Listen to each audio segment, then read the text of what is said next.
What's the latest with Marin County homes, specifically single-family homes? Today, I'm getting into December's market stats, and let me tell you, there's one price metric this month that's downright scary for sellers. It's the kind of number you don't want to miss. So let's get to it. I'm Karrie Hill, lawyer turned realtor, and I love to help people just like you buy or sell any home in Marin. Just book a free video call consultation by hitting the link in the description below, or if that doesn't work for you, just email me. If you want to see a list of exactly which Marin homes sold last month, complete with how they stack up from highest price over list to lowest price under list, info you won't find anywhere else, click the monthly newsletter link below. Oh, and by the way, I have a bunch more links with freebies in the description below. Check them out. Okay, as I said, this video is only about single-family homes, so the stats are different than the ones I did last week that covers all residential properties in Marin. Oh, and by the way, in honor of the new year, I covered how Marin differs from national stats in the video I posted last week. You don't want to miss that information. Okay, on to the charts. Okay, so here we have the inventory. The light green bars on top here are how many homes are for sale currently in Marin. You can see we're right down here, so significant drop from the previous month and also the month before that. Not unusual, happens every time at this time of the year. Right there was last year, and that's why these numbers down here are all huge. People just don't want to sell their houses when the holidays come around, and so they take their homes off the market or let their listings expire, and they certainly don't go and start a new listing. And that is why these new listings are significantly down. That is the blue line. And the last thing on here are the dark green bars, which are the homes that sold. Now, going from this lack of inventory over time compared to last year, that's a bit more interesting, right? So in December, that for sale number was actually up 11.3% more than last December, which shows the general trend that we're seeing of increasing inventory. And then when you look at that same amount for the quarter, same thing, up 11.3%. Have a hard time believing those numbers are exactly the same. Perhaps it'll change by next month. Even the numbers are exactly the same, right? 118 sold and then 106. So I'm thinking somebody made a mistake. Not me though, I don't do these stats. Anyway, if you also look at the homes that sold, those were actually up in December over December, but interest rates were down, so that's not surprising that would spur a little bit more buying, and it was up 21.2% when you compare the entire quarter. Okay, now we're into days on market. The yellowy orangey bars down here are the days on market, and you can see that it went up from November to December. Again, that does happen every year. You can see that right here, and it went up even more in January, so we'll see if that follows through here. And the red line up here is the sales price over the original price percentage. So that's actually obviously an indication of price, so we'll start there. So price was down November to December. Again, pretty much happens every year. But when you compare this December to the prior December, prices were actually up. And when you compare the same quarter to the previous quarter, which is a number I prefer because it's more statistically significant, that is down 1%.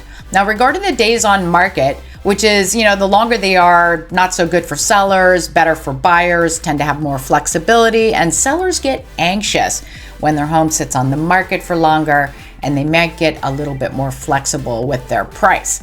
Anyway, for average days on market, that was up 21.3% month over month. It was up 7.5% comparing December to the previous December, and up a whopping 27.8% when you compare the more statistically significant number of the quarter versus the quarter before.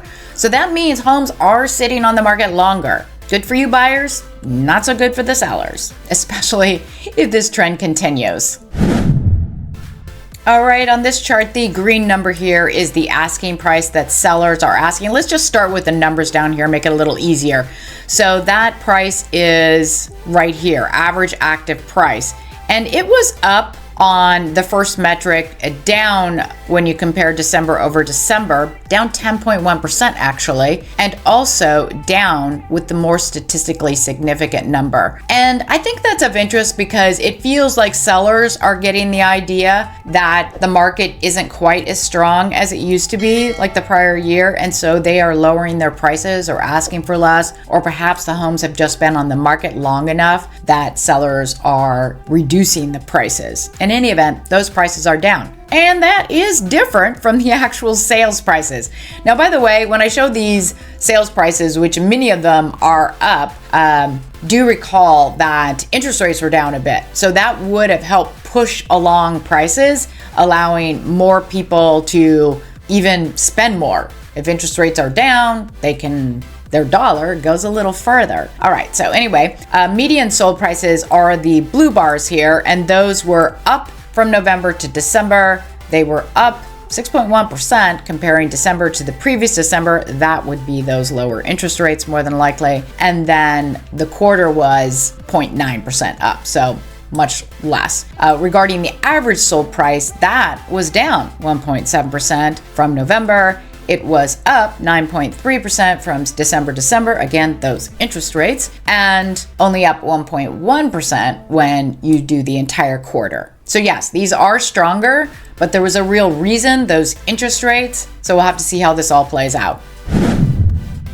Okay, so those of you who watch this video regularly, you know that I love this chart because it's the price per square foot. And it's an average price per square foot. And I like to combine that with what I'm learning about with the other statistical numbers, because obviously it's important because Marin has really high priced homes and kind of like regular priced homes. And when a number of the really high priced ones sell, it just skews everything. It skews all the stats. That is why I like that quarter number. Anyway, on these ones, price per square foot from November to December was down. Again, that's not unusual. And you can see that right here, down, and it was down 7% from November. We have a dip in January as well for last year, so we'll see what January is going to look like this year. And when you look at December to December, it was actually up 10.4%, and only 0.4% when you look at the more statistically significant number. All right, and for those of you who watch this, you know this is my favorite chart because this is the one that is median estimated value. So when a home sells, this algorithm extrapolates what the other homes around those homes should be worth. So this should basically be our best indication because it is the most statistically relevant chart we have. Anyway, I love that this goes back to 2008, and you can see the blue line here are Marin single family home prices.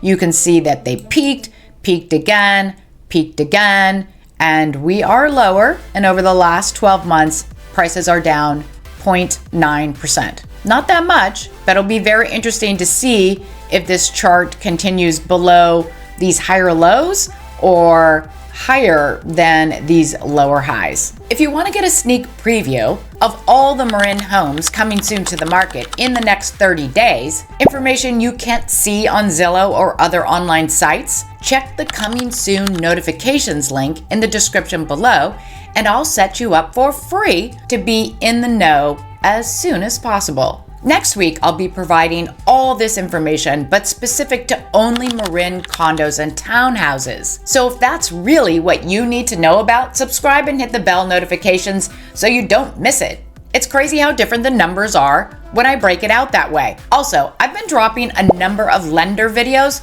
with excellent advice about how to get the best mortgage deal. If you haven't seen those, go to my YouTube channel, look for playlists, then the folder on home buyers and sellers. I know it's a lot. There are a number of lender videos in there right now, and there's a lot more coming. These do include inside tips that you're likely not to see anywhere else. If you'd like more information about living in Marin County, or some information about all the recent real estate changes, check out the videos that should be showing right now.